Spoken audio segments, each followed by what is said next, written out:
Have you ever made a promise so sacred that it defined the rest of your life? A vow so powerful that even when everything changes, you can't let it go. My name is Marina, and I'm 35 years old. I live in a modest house in the suburbs of Houston, Texas, where the summer heat reminds me of the Brazilian homeland I left behind. But the story I'm about to tell you, it didn't start here. It started in São Paulo, Brazil, when I was 20 years old, and believed that love was eternal. His name was Rafael. We met at university. He was studying engineering. I was studying psychology. He had this laugh that could light up an entire room, you know? The kind of laugh that makes you forget your own problems. When he asked me to marry him on a beach in Ubatuba, under a sky full of stars, I didn't hesitate. I said yes with my whole heart. I promise to love you forever. I whispered that night, the ocean waves crashing behind us, in sickness and in health, until death do us part. I meant it. God knows I meant every single word. We got married 6 months later. I was 21. He was 23. We had dreams. So many dreams. We wanted 3 children, a house with a garden, weekend barbecues with friends. We talked about growing old together, traveling the world, watching our grandchildren play. Life seemed perfect, until it wasn't. The accident happened on a Tuesday. Isn't it strange how the worst days of our lives can start so ordinarily? Rafael had left for work that morning like always. He kissed my forehead, grabbed his coffee, told me he'd be home by 6. "I love you, Mari," he said from the doorway. Those were the last normal words he ever spoke to me. The call came at 2:30 in the afternoon. A truck had run a red light. Rafael's car was hit on the driver's side. Traumatic brain injury, the doctor said. They used so many medical terms that day, but the only words I remember clearly were permanent damage, cognitive function of a 5-year-old. He'll need full-time care. I was 22 years old, and my husband had become my child. Let me ask you something. If you're listening to this right now, wherever you are in the world, have you ever had to choose between the person you promised to be and the person you're becoming? Comment below and tell me where you're listening from. I want to know I'm not alone in this. The first year after the accident I don't even have words for it. Rafael came home from the hospital, but the man I married didn't come with him. This new Rafael was afraid of the dark. He cried when I left the room. He couldn't feed himself, couldn't dress himself, couldn't understand why I looked so sad all the time. "Mari mama," he started calling me. At first I corrected him. "No, amor, I'm your wife." "I'm Marina, remember?" But he would just look confused. His eyes, those beautiful brown eyes I'd fallen in love with, now empty of recognition. Eventually, I stopped correcting him. What was the point?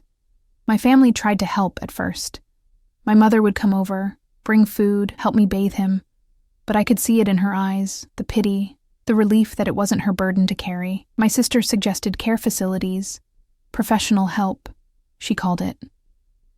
As if putting him away would somehow make my pain more manageable. "You made a vow, Marina," my mother reminded me one afternoon, sitting at my kitchen table while Rafael played with building blocks in the living room. "For better or worse. This is the worse. This is when your faith is tested." Faith. That word haunted me for years. I gave up my career. How could I work when Rafael needed 24-hour supervision? I gave up my friends. They didn't know how to act around us anymore. Weekend barbecues became memories. Conversations about the future became painful reminders of everything I'd lost. I was 25 when I realized I hadn't touched my own body with desire in 3 years. I was 26 when I understood that I would never have children, not the way I'd dreamed. I was 27 when I looked in the mirror and didn't recognize the woman staring back at me. Young people watching this, listening to this, please hear me. Take care of your dreams. Protect your joy, because life can take it away faster than you can imagine. But here's what nobody tells you about sacrifice. It's not noble when it destroys you. It's not love when you disappear. I became a ghost in my own life. Wake up at 6, make breakfast for Rafael, help him brush his teeth. He liked the bubblegum-flavored toothpaste, just like a real child. Get him dressed, turn on cartoons, make lunch, clean up the messes, read him stories, put him to bed. Lie awake in the darkness, wondering who I was anymore. The loneliness was suffocating. You can be in a house with someone and still feel completely alone. Do you know that feeling? Have you ever been surrounded by people but felt invisible? I started going to a support group for caregivers when I was 29. It met every Thursday evening at a community center in Moema, a neighborhood in São Paulo. I almost didn't go to that first meeting. I told myself I was too tired, that it wouldn't help, that talking about my problems wouldn't change anything, but something, maybe desperation, maybe hope, made me walk through those doors. That's where I first saw her. Her name was Juliana, though I didn't know it yet. She sat across the circle from me, her dark hair pulled back in a simple ponytail, wearing jeans and a white t-shirt. Nothing special, right? But there was something about the way she listened to people. Really listened. Not with pity or judgment, but with this quiet understanding that made you feel less alone. I didn't speak that first meeting. I just sat there, listening to other people's stories. A man whose wife had Alzheimer's, a woman caring for her elderly mother, a young guy whose brother had a severe disability. All of us carrying invisible weights.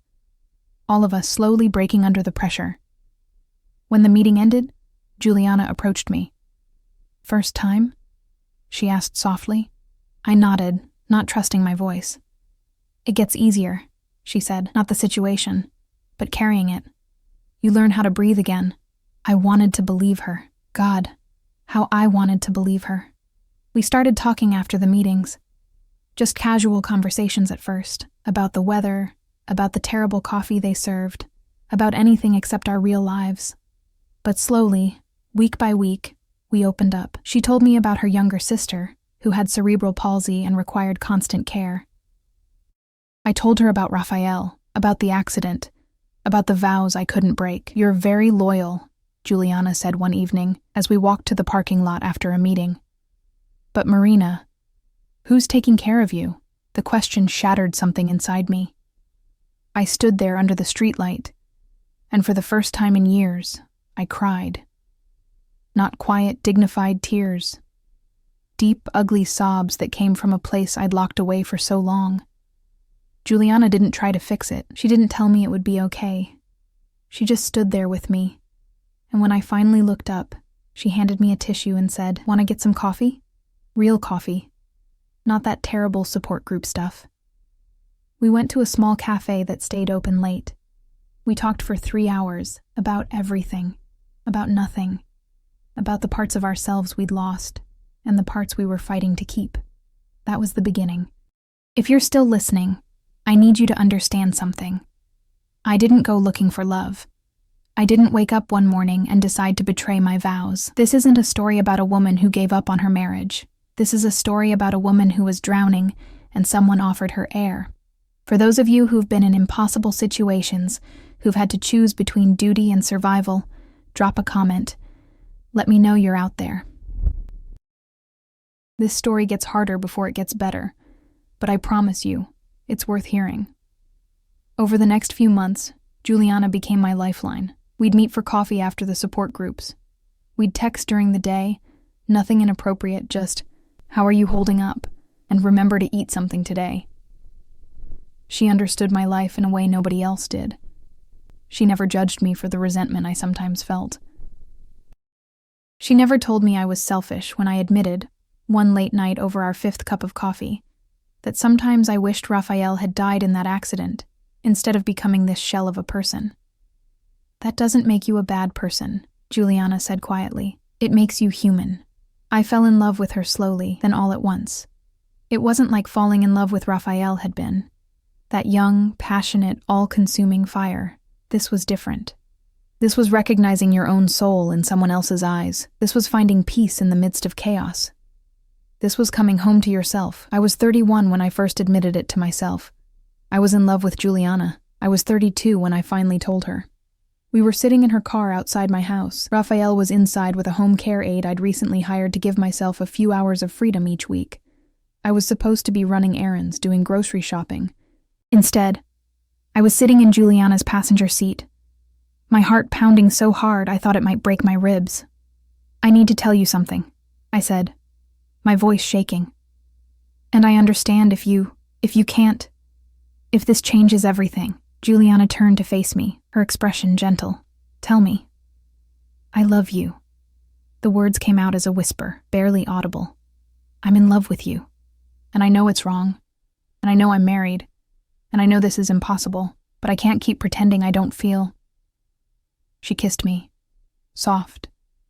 Gentle. Like coming home after a long, exhausting journey. When we pulled apart, she was crying. I love you too, she whispered. I've loved you for months. I just didn't know if you would. I don't know what to do, I admitted. I don't know how to love you without betraying him. I don't know how to honor my vows when my vows are killing me. Juliana took my hands in hers. Marina, listen to me. Raphael isn't your husband anymore. I know that's hard to hear, but it's true. He's someone you take care of, someone you love in a different way. But he can't be a husband to you, and you deserve to be loved. You deserve to be more than just a caregiver. But the vows were made to a man who doesn't exist anymore. You've honored them beyond what anyone could ask. You've sacrificed everything, but Marina, she cupped my face in her hands. You're allowed to live. You're allowed to be happy. Those words. You're allowed to be happy. They changed everything. If you've ever felt guilty for wanting more out of life, for choosing yourself, for daring to dream when you're supposed to be suffering, this next part is for you. How do you choose between love and loyalty? Between the person you were and the person you want to become? These are the questions I wrestled with every single day after that kiss in Juliana's car. I'd lie awake at night, Raphael sleeping peacefully in what used to be our bedroom. I'd moved to the guest room years ago, and think about impossible choices. The guilt was crushing. I was raised Catholic, not strictly religious, but enough that those teachings about marriage, about sacred vows, about until death do us part, were carved into my bones. My mother's voice echoed in my head. In sickness and in health, Marina. This is the sickness part. But whose sickness was killing who? For those of you listening while doing chores, while driving, while trying to distract yourself from your own problems, I see you. This story might be hard to hear, but sometimes we need to hear hard truths to give ourselves permission to make hard choices. Juliana and I decided to take things slowly. We wouldn't hide our relationship, but we wouldn't announce it either. We'd date, if you could call it dating, when one of us had to be home by 8 to put her husband-child to bed. Our first real date was at a small Italian restaurant in Villa Maddalena. I'd arranged for the home care aide to stay late. I'd changed my clothes 3 times. I felt like a teenager again, nervous and excited and terrified all at once. Juliana picked me up wearing a blue dress that made her eyes look like the ocean. You're beautiful, she said when I opened the door, and I believed her. For the first time in 10 years, I felt like a woman instead of just a caretaker. Over pasta and wine, we talked about everything except the complicated reality waiting for us outside that restaurant. We talked about our childhoods. She grew up in Porto Alegre. I grew up in São Paulo. We talked about our dreams. She wanted to open her own bakery someday. I wanted to finish my psychology degree. We talked about books and movies and music. All the normal things that normal couples talk about. This feels like a fantasy, I said, as we shared tiramisu for dessert. Like Cinderella at the ball, knowing midnight is coming. Juliana reached across the table and took my hand. Then let's make the fantasy last as long as we can. But reality always comes calling. I got home at 10:30 that night to find my mother sitting in my living room, her face set in that expression I knew so well, disappointment mixed with concern. The aide told me you were on a date, she said, not bothering with hello. Is this true? Do you have a boyfriend? I could have lied. It would have been so easy to lie, but I was tired of hiding, tired of being ashamed of the one good thing in my life. Not a boyfriend, I said quietly. A girlfriend. The silence that followed was deafening. My mother stood up slowly, her purse clutched in her hands like a shield. You're confused, she said finally. The stress, the isolation, it's made you confused. This isn't who you are, Marina. Mama, you're married. To a man who needs you. How can you be so selfish? Her voice rose with each word. How can you abandon him like this?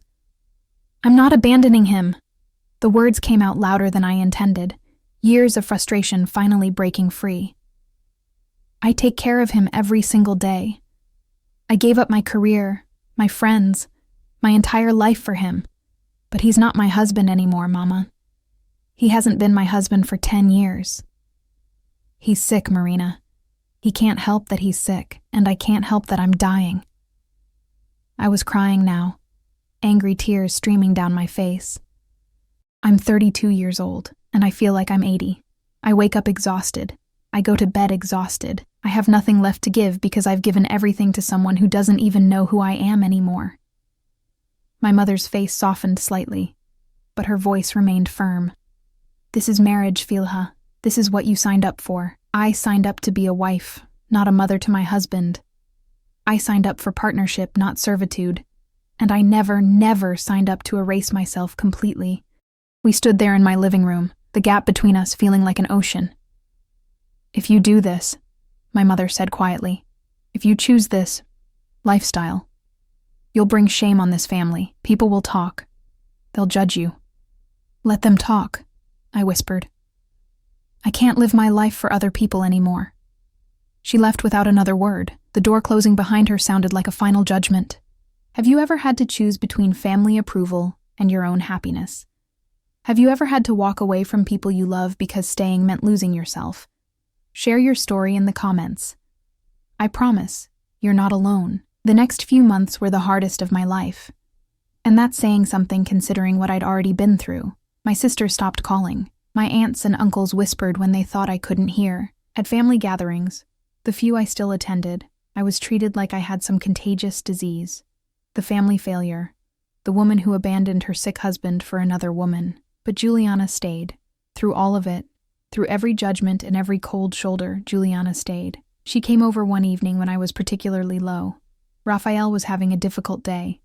Sometimes he got frustrated when he couldn't express what he wanted, and it would result in tantrums that left us both exhausted. I was sitting on the kitchen floor, crying, when Juliana let herself in with the key I'd given her. She didn't say anything. She just sat down on the floor next to me and held me while I cried. I can't do this anymore. I sobbed into her shoulder. I can't take care of him and deal with my family and try to have a relationship with you. It's too much. It's all too much. So stop, Juliana said simply. I pulled back to look at her. Stop what? Stop trying to do everything alone. Stop trying to make everyone happy. Stop sacrificing yourself on the altar of other people's expectations. She wiped the tears from my cheeks. Marina, I love you, and I'm not going anywhere. But you need to decide what kind of life you want to live. I want to be with you, I said immediately. But I can't abandon Raphael. I'm not asking you to abandon him. I'm asking you to let me help. That conversation changed everything. Juliana started coming over more regularly.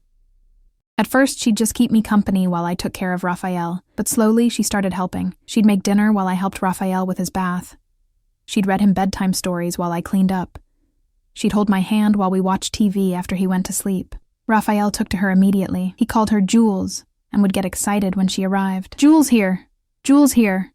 He'd announce, jumping up and down like an actual 5-year-old.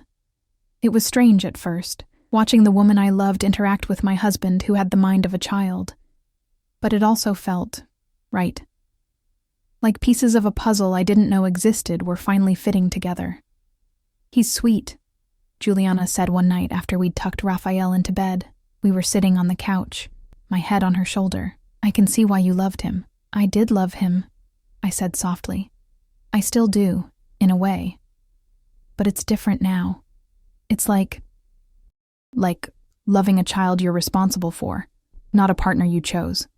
And that's okay, Juliana assured me. Love doesn't have to be one thing. It can evolve. It can change. 6 months after that first kiss, Juliana asked me a question that would change all our lives. What if I moved in? She said. We were having breakfast at our favorite cafe, the one where we'd had our first real conversation all those months ago. I'd just taken a sip of coffee and almost spit it out. Move in? With me and Raphael? Why not? She said it like it was the most natural thing in the world. I'm there most nights anyway. I could help with Raphael, help with expenses, help with everything.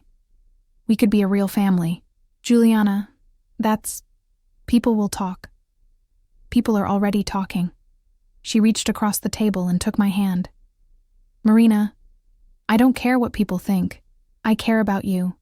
I care about building a life with you. And if that life includes taking care of Raphael, then that's what it includes. I stared at her. This incredible woman who was offering to take on my burden without hesitation. Are you sure? I asked, my voice breaking. This isn't a normal relationship, Juliana. We won't have privacy. We won't have normal couple things. You'll be helping me take care of my husband. I know, she said simply. And I choose it anyway. I choose you. I choose us. However that looks. For those of you who've ever had someone choose you, really choose you, with all your complications and baggage and messy reality, you know how that feels. It feels like grace. Juliana moved in 3 weeks later. My mother found out, of course. Family news travels fast in Brazilian communities. She called me, her voice tight with barely controlled anger. Your father and I want you to know that we cannot support this arrangement. It's not right, Marina. It's not natural. Mama, I love her. You're sick in the head, both of you. Living in sin under the same roof as your husband. He's not my husband anymore. I finally screamed it, the truth I'd been avoiding for years. Raphael is not my husband. He's someone I take care of, someone I'm responsible for, but he is not and will never be my husband again. I deserve to have a life, Mama. I deserve to be loved. She hung up on me. That night, lying in bed with Juliana's arms around me, I cried for the family I was losing, but I also felt something I hadn't felt in years. Hope. To anyone listening who's ever had to choose between family and happiness, between duty and desire, between who you were and who you're becoming, I see you. This is the hardest part. But I promise, it gets better. Have you ever had to redefine what family means? Have you ever had to create your own definition of love when society's definitions don't fit? Living with Juliana and Raphael was nothing like I expected. It wasn't a fairy tale. Let's be clear about that. But it wasn't the disaster my mother predicted either. It was something entirely new, something I didn't have words for. We developed routines. Juliana would wake up early and make breakfast while I helped Raphael get ready for the day. The home care aide still came 3 times a week, giving us time to grocery shop, run errands, and occasionally, very occasionally, have a real date. Raphael called Juliana Papa Jules and me Mama Marie. I hated it at first. It felt wrong, like we were playing house with my husband as our child. But Juliana helped me see it differently. He's happy, she said one evening as we watched Raphael play with his building blocks. Look at him. He feels safe. He feels loved. Isn't that what matters? She was right. Raphael was happier than he'd been in years. He had structure, consistency, and 2 people who genuinely cared about his well-being. In his simplified understanding of the world, he had 2 parents who loved him, and slowly, impossibly, it started to feel normal. But the outside world wasn't as accepting. I'll never forget the incident at the grocery store. We'd taken Raphael with us, which we didn't usually do because crowds sometimes overwhelmed him. But the aide had canceled last minute, so there we were, all 3 of us navigating the aisles of our local market. Raphael was in a good mood, pointing at things and asking questions. What's that? What's that? His favorite phrase. We ran into one of my old neighbors, a woman named Senora Oliveira, who used to bring me soup after the accident, back when I was the tragic young wife everyone pitied. Her eyes went from me to Juliana, to Raphael, and back again. I could see the calculation happening, the pieces clicking into place. Marina, she said, her voice dripping with false sweetness. I heard some rumors, but I didn't want to believe them. Senora Oliveira, I said politely, trying to move past her with our cart. She stepped in front of us, blocking our path. You should be ashamed of yourself, that poor man. She gestured to Raphael, who was obliviously playing with a box of cereal. Stuck with you and your girlfriend. It's disgusting. Something in me snapped. That poor man is happy and cared for, I said, my voice calm but firm. He's fed. He's clean. He's loved. He has people who would do anything for him. What exactly should I be ashamed of? You made vows, and I've kept them. Every single day for 10 years. I've kept them. I've sacrificed everything for him. But I'm also a human being who deserves happiness. And if you can't understand that, then frankly, Senora Oliveira, That's your problem, not mine. I pushed our cart past her and didn't look back. Juliana squeezed my hand as we walked away. That was amazing, she whispered. That was terrifying, I corrected. But I also felt something like pride. For everyone listening who's ever had to defend your life choices to people who don't understand, drop a comment. Tell me about a time you stood up for yourself. We need to celebrate these moments. The incident at the grocery store was just the first of many. People talked. People judged. People made assumptions about our relationship, our morality, our fitness to care for Raphael. My sister finally broke her silence, calling me one night after Raphael had gone to bed. I just want to understand, she said. And at least she didn't sound angry. Are you gay now? Was this always who you were? I thought about it carefully. I don't know if I'm gay. I loved Raphael. I really did. But I love Juliana too, in a different way. Maybe I'm bisexual. Maybe I'm just Marina. And labels don't matter. But how can you live like this, with both of them? It must be so confusing. It's not confusing at all, I said honestly. It's the most clarity I've had in years. I take care of Raphael because I made a commitment to him, and he deserves dignity and love, and I love Juliana because she's my person, she's my partner. They're two separate things that happen to exist in the same space. My sister was quiet for a long moment. I don't know if I could do it. I didn't know if I could either, I admitted. But here I am, doing it. That conversation didn't fix our relationship, but it opened a door. Small steps. Meanwhile, Juliana and I were building something beautiful in the midst of all the chaos. She started baking in our kitchen. Her dream of opening a bakery taking shape in loaves of bread and batches of cookies. Raphael loved being her taste tester. Good, good, he'd say, crumbs all over his face, and Juliana would laugh and kiss the top of his head. I enrolled back in university to finish my psychology degree, taking online classes in the evenings after Raphael went to bed. Juliana would sit next to me on the couch, reading her own books while I studied, our legs tangled together. We celebrated small victories, Raphael's good days, my passing grades, Juliana's perfect loaf of sourdough, mornings when we all woke up happy. One evening, about a year after Juliana moved in, something extraordinary happened. We were sitting at the dinner table. The three of us always ate together. Juliana insisting it was important for Raphael's routine. I'd made his favorite. Pasta with butter and cheese, cut into small pieces. Raphael was eating happily, telling us about the cartoon he'd watched that afternoon, when he suddenly stopped mid-sentence and looked directly at me. For just a second, maybe less than a second, I saw something in his eyes. Recognition. Real recognition. Not Mama Marie, the caregiver, but Marina, his wife. He reached across the table and touched my hand. Beautiful, he said softly. You're beautiful. Then the moment passed. The fog returned to his eyes, and he went back to eating his pasta, chattering about cartoons. I looked at Juliana, tears streaming down my face. She was crying too. Did you see that?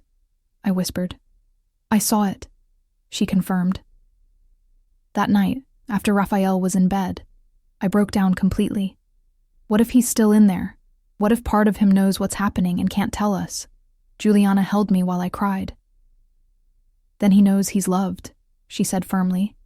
He knows he's cared for. And Marina, if he could speak, if he could really understand everything, don't you think he'd want you to be happy? I wanted to believe that. I needed to believe that. To everyone who's ever carried guilt for choices that kept you alive. Listen to me. Your survival matters. Your happiness matters. You are not selfish for choosing to live. Things weren't perfect. They never are. We had hard days. Days when Raphael was difficult. When the judgment from others wore me down. When Juliana and I argued about money or responsibilities. Or whose turn it was to give Raphael his medicine. But we also had beautiful days. Days when Raphael laughed at something silly.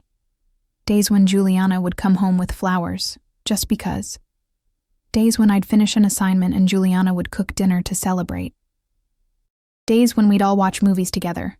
Raphael snuggled between us on the couch. We were building a life. Unconventional, yes. Judged by many, absolutely. But ours. About 18 months after Juliana moved in, I made a decision that would change everything again. "I want to move to the United States," I announced one night. Juliana looked up from her book surprised. "The United States? Why?" "My cousin lives in Houston, Texas. She's been asking me to visit for years, and I've been researching. The care facilities there, the support systems, they're better. Plus, maybe away from here, away from all the judgment and the family drama, we could actually breathe. What about Raphael's care? Starting over would be complicated." "I know. But I've been looking into it. There are programs, facilities that specialize in brain injury cases. He could get better care than I can give him here. And we could have a real life, Juliana. We could be ourselves without constantly looking over our shoulders." Juliana was quiet for a long time. Then she said, Okay, let's do it. Let's go to America. Let's start over." She took my hands in hers. "Marina, I told you I'd follow you anywhere. I meant it. If this story is touching your heart, if you're feeling these emotions with us, hit that follow button. This journey isn't over yet, and I want you there for all of it." The process of moving to the United States took 8 months. 8 months of paperwork, of visa applications, of medical documentation for Raphael, of selling our things and packing our lives into suitcases. My mother found out through my sister. She called me one last time. "You're really leaving? Taking Raphael across the world to live in sin with that woman?" "Mama, I'm taking Raphael to a place where he can get better care. And yes, I'm going with the woman I love. I'm 34 years old. I've earned the right to make my own choices." "You'll regret this," she said, but her voice cracked. "You'll regret choosing her over your family." "She is my family now," I said gently. "She's the family I chose, but Mama, you could be too. The door is always open if you want to be part of our lives." She didn't respond. The line went quiet, then disconnected. I cried, but I also felt free. We arrived in Houston on a warm September day. My cousin picked us up from the airport, and if she was shocked by our arrangement, she hid it well. "Welcome home," she said, hugging me tight. Raphael loved the airplane. Flying, he kept saying, pressing his face against the window. Juliana sat next to him, holding his hand when the turbulence scared him. And I sat across the aisle, watching my unconventional family and thinking, this is enough. This is more than enough. This is everything. Have you ever started completely over?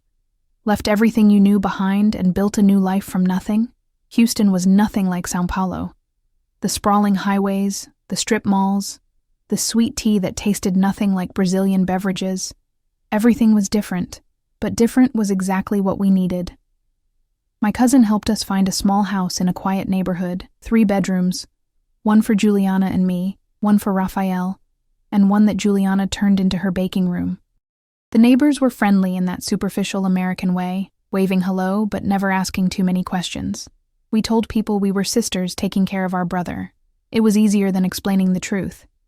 And in a new country where nobody knew our history, we could be whoever we wanted to be. Raphael thrived in his new environment. We found an excellent adult day program that specialized in brain injury patients. Monday through Friday, a van would pick him up at 8 and bring him home at 4. He'd come back tired but happy, telling us about painting and music and his new friends. Miss Sarah, he'd say excitedly. Miss Sarah was his favorite aide at the program. We made pizza today, with Play-Doh. For the first time in 12 years, Juliana and I had time alone together during the day. Those hours were precious. Sometimes we'd just sleep in, luxuriating in the quiet. Sometimes Juliana would bake and I'd study. I was taking classes to get my psychology license recognized in Texas. Sometimes we'd go to the movies or have lunch at a cafe or just drive around our new city, holding hands, being together. Is this what normal feels like? I asked Juliana one afternoon.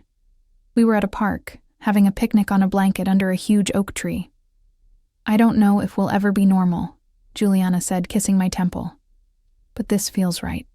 We started therapy together, not because anything was wrong, but because we wanted to do this right. Our therapist, Dr. Richardson, was a kind woman in her 60s who'd seen everything and judged nothing. You're building something unique, she told us in our first session. A family structure that doesn't fit traditional models. That's going to come with challenges. We've noticed, I said dryly. But it can also be beautiful, Dr. Richardson continued. The question is, how do you protect what you're building while also honoring each person's needs, including Raphael's? That became our guiding question. How do we honor everyone's needs? We established boundaries. Raphael's room was his space. Our room was ours. We taught him to knock before entering. It took months, but he learned. We made time for us as a couple. Once a month, Raphael would stay overnight at a respite care facility, which he loved. They had video games and pizza nights. And Juliana and I would have a real date. Dinner, dancing, long conversations that didn't revolve around medications or schedules. We also made sure Raphael felt loved and secure. Every night, both of us would tuck him in. We'd sit on the edge of his bed, Juliana on one side and me on the other, and we'd tell him about our day. Mama Mari went to school today, I'd say. I learned about helping people feel better when they're sad. Papa Jules made bread, Juliana would add. Tomorrow you can have it for breakfast with jam. Love you, Raphael would say, hugging us both. Love Mama Mari. Love Papa Jules. We love you too, querido, I'd whisper, kissing his forehead. For those of you listening while taking care of someone, while juggling impossible responsibilities, I see you. You're doing something incredible. Don't forget to take care of yourself too. About 6 months after we moved to Houston, I got a call that I'd been dreading. My sister's voice was shaking. Marina, it's Maman. She had a stroke. The world tilted. How bad? Bad. She's in the hospital. The doctors don't know if she'll make it through the night. I booked a flight to Sao Paulo within the hour. Juliana insisted on coming with me, but I needed her to stay with Raphael. I can't ask you to do this, I said. You're not asking. I'm offering. But Raphael needs one of us here, and you need to be with your mother. Go, we'll be fine. The flight to Sao Paulo was the longest of my life. I kept thinking, what if she dies before I get there? What if the last thing I said to her was, she is my family now? What if I never get the chance to tell her I'm sorry for hurting her, even if I'm not sorry for my choices? I made it to the hospital with hours to spare. My mother was unconscious, tubes and wires everywhere. My sister sat by her bedside looking exhausted. I'm here, Maman, I said, taking her hand. I'm here. For 3 days, I sat by her bedside. My sister and I took turns, drinking terrible hospital coffee and not talking about anything important. On the 3rd day, my mother opened her eyes. Marina? Her voice was weak but clear. I'm here, Mama. She looked at me for a long moment.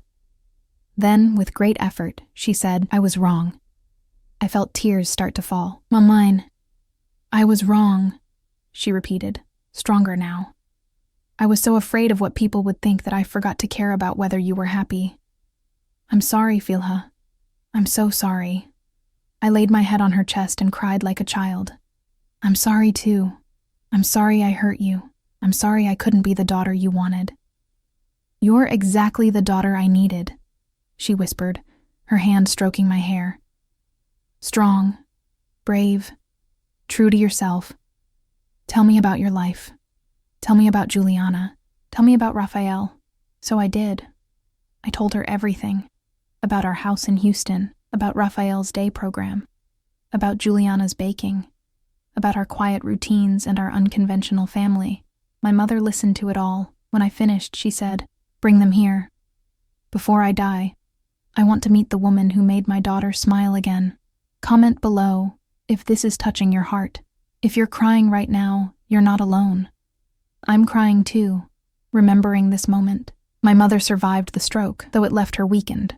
As soon as she was stable enough for visitors, I called Juliana. She wants to meet you, I said. Are you sure? Juliana's voice was uncertain. I don't want to stress her out. I'm sure. Pack a bag. Bring Raphael. Come meet my mother. They arrived 2 days later. I met them at the airport, hugging Raphael tight. He'd missed me terribly, and kissing Juliana like I'd been gone for months instead of a week. At the hospital, I could see Juliana's nervousness. What if she changes her mind? What if seeing us together is too much? Then we deal with it, I said firmly. But I think she means it. I think she's ready. My mother was sitting up in bed when we entered. Her eyes went immediately to Juliana, studying her. So you're the baker, she said finally. Juliana nodded, moving closer to the bed. Yes, señora. I'm Juliana. Call me Maria, my mother said. Then, with effort, Juliana she extended took her hand. They looked at each other for a long moment. Then my mother said, Thank you. For what? Juliana asked, surprised. For loving my daughter. For taking care of her. For giving her back her smile. My mother's eyes filled with tears. I couldn't see it before. I was too caught up in what I thought was right. But I see it now. You make her happy. And that's all a mother should want. Juliana was crying now too. I love her more than anything. I know. My mother I can said. see it. Then Raphael, who'd been sitting quietly in the corner, came over to the bed. Grandma? He said, tilting his head. You sad? My mother looked at him. Really looked at him. Maybe for the first time since the accident. No, querido. I'm happy. Very happy. Good, Raphael announced. Then he climbed onto the bed and gave her a hug. We all laughed through our tears. For everyone who's ever been rejected by family and dreams of acceptance, it's possible. It might take time. It might take pain, but it's possible. My mother recovered slowly. We stayed in São Paulo for another 2 weeks, visiting her every day. She asked questions about our life, about how we managed everything, about our plans for the future. Do you ever regret it? She asked me one afternoon when it was just the two of us. Choosing this path? I thought about it honestly. I regret the pain it caused. I regret losing time with you. But no, I don't regret choosing to live. I don't regret choosing love. Good, she said firmly. Don't ever regret that. Before we left to return to Houston, my mother made me promise to bring the family back for Christmas. All of you, she emphasized. I want to get to know my daughter's wife properly. Wife? She called Juliana my wife. On the plane home, Raphael asleep between us, Juliana took my hand. Your mother is amazing. She is, I agreed. It just took her a while to see what really mattered. What do you think changed her mind? I think almost dying gave her perspective, I said. Made her realize that love is more important than tradition. That family is who you choose, not just who you're related to. Juliana kissed my hand. I choose you. Every day, I choose you. And I choose you, I whispered back. What does it mean to build a family? Not the family you're born into, but the family you create with intention and love. 5 years have passed since we moved to Houston. Raphael is now 40 years old, though his mind remains that of a child. His hair has some gray in it now, and he moves a little slower than he used to. But he's happy, safe, and loved. Juliana opened her bakery 2 years ago, a small place called Julie's Kitchen in a strip mall near our house. It's modest, but successful. She makes Brazilian bread and pastries that make our community feel like home. Raphael goes with her sometimes on weekends, wearing a little apron and helping to arrange the pastries in the display case. I got my license and now work as a therapist, specializing in family counseling for caregivers. I help people who are going through what I went through, the guilt, the exhaustion, the feeling of losing yourself. I tell them, you're allowed to live. You're allowed to be happy. The words Juliana once said to me. My mother visits us every winter, staying for a month. She's learned to make small talk with Juliana about baking. She brings Raphael presents. She tells her church friends back in Brazil that her daughter is doing well in America. And if they ask more questions, she changes the subject. It's not perfect acceptance, but it's real. And real is enough. My sister called last month. I'm proud of you, she said out of nowhere. For what? For being brave. For choosing yourself. For showing me that it's okay to break the rules sometimes if the rules are wrong. She's getting divorced, leaving her own unhappy marriage. If you could do it, she said, maybe I can too. I think about that, how our courage can give others permission to be brave, how living authentically might seem selfish, but it can actually be a gift to those watching. To everyone listening right now, wherever you are, in your car, doing dishes, lying in bed, let me tell you something. Your story matters. Your choices matter. And choosing yourself is not selfish. It's survival. Last month, something happened that I need to share with you. Raphael had what the doctors called a lucid moment. They're rare with his type of brain injury, but they happen. Windows where the fog lifts and the person they used to be shines through. We were having dinner, the three of us like always. Juliana had made feijoada, and the smell reminded Raphael of something. He got quiet, staring at his plate. Then he looked up at me, and his eyes were different. Clear. Aware. "Marina," he said, and it wasn't Mama Marie. It was my name, said the way he used to say it. My heart stopped. "Raphael?" He looked around the kitchen, taking everything in. Then he looked at Juliana. "Who are you?" "I'm Juliana," she said gently. I'm Marina's partner." He processed this, his brow furrowed. Then he looked back at me. "How long?" "How long what?" I asked, my voice shaking. He gestured vaguely to himself. "Like this?" 18 years, I whispered. "You had an accident 18 years ago." The pain that crossed his face broke my heart all over again. 18 years. God, Marina, you've been taking care of me for 18 years? "Yes." He reached across the table and took my hand. His eyes filled with tears. "I'm sorry. I'm so sorry you had to give up your life for me." "Raphael." "No, listen." He squeezed my hand harder. "I don't remember much. It's like watching from far away. But I remember feelings. I remember being safe, being loved. And I remember you were always there." He looked at Juliana again. "You take care of her?" Juliana nodded, crying openly now. "I try to." "Good," Raphael said. Then to me, "I release you." "What?" "From the vows, from the promise. I release you, Marina. Be happy. You've earned it. Live your life." I was sobbing now. "Raphael, I love you," he said softly. "I'll always love you, but you deserve more than this. More than me." He smiled, and for just a second I saw the man I married. "She seems nice." The baker. "Are you happy?" "Yes," I whispered. "I'm happy." "Then that's all that matters." His eyes started to cloud over, the lucidity fading. "That's all. That's all." And then he was gone again, back to being the Raphael we knew. "Mama Mari?" he said, confused. "Why you crying?" "Happy tears, querido," I managed. Just happy tears. That night, after we'd put Raphael to bed, Juliana held me while I processed what had happened. "He gave me permission," I said. "After all these years of guilt, he gave me permission." "You never needed his permission," Juliana said gently. "You always had the right to choose happiness." "I know. But it helps. It helps to know that somewhere, deep inside, he understands. He approves." We got married a month later, a small ceremony at the courthouse with my cousin as our witness, and Raphael in his best suit, clapping and saying "pretty, pretty," when he saw Juliana in her white dress. My mother attended via video call, crying happy tears. "I wish I could be there in person," she said. "You're here," I told her. "That's what matters." I look at my life now and I'm amazed. I'm 40 years old, married to an incredible woman, stepmother to my former husband, daughter to a mother who learned to love me as I am. It's not the life I planned at 20. It's so much stranger and more complicated. But it's mine. It's ours.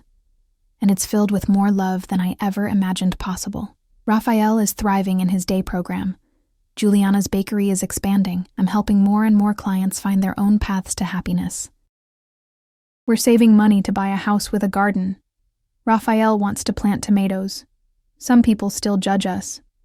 I see it in their faces when we explain our living situation, but most people see a family, a man being cared for with dignity, two women building a life together, love in an unconventional package. And here's what I've learned. There is no one way to love. There is no one way to honor commitments. There is no one way to build a family. My vows to Raphael didn't end. They evolved. I promised to love him, and I do.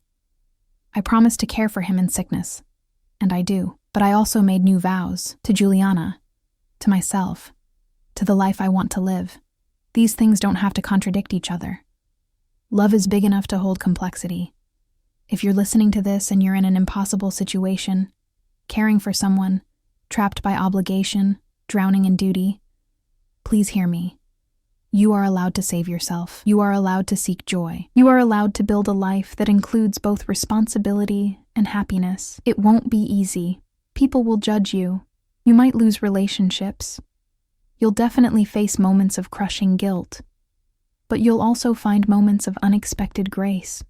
Mornings where everyone wakes up happy. Nights where you go to bed grateful. People who see you and love you anyway.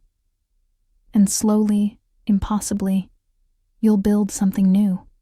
Something that doesn't fit any traditional definition, but is yours entirely. Last week I was tucking Raphael into bed, and he said something that made me pause. Mama Mari? Papa Jules? Yes, querido? I'm lucky, he said simply. Very, very lucky. And you know what? He's right. We all are. This is our story. The story of a woman who refused to choose between love and duty, who instead found a way to honor both. The story of another woman who loved her enough to join her in an impossible situation. The story of a man who, in his own simple way, understood that he was surrounded by love. We live in a 3-bedroom house in Houston, Texas. We eat dinner together every night. We celebrate birthdays and holidays. We argue about whose turn it is to do the dishes. We laugh at stupid TV shows. We cry when life gets hard. We are not perfect, but we are family. And if I could go back and tell my 20-year-old self anything, the girl who made vows she didn't understand, who thought love was simple and forever was straightforward, I would say this: life will break you. That's not a question. But you get to choose how you rebuild.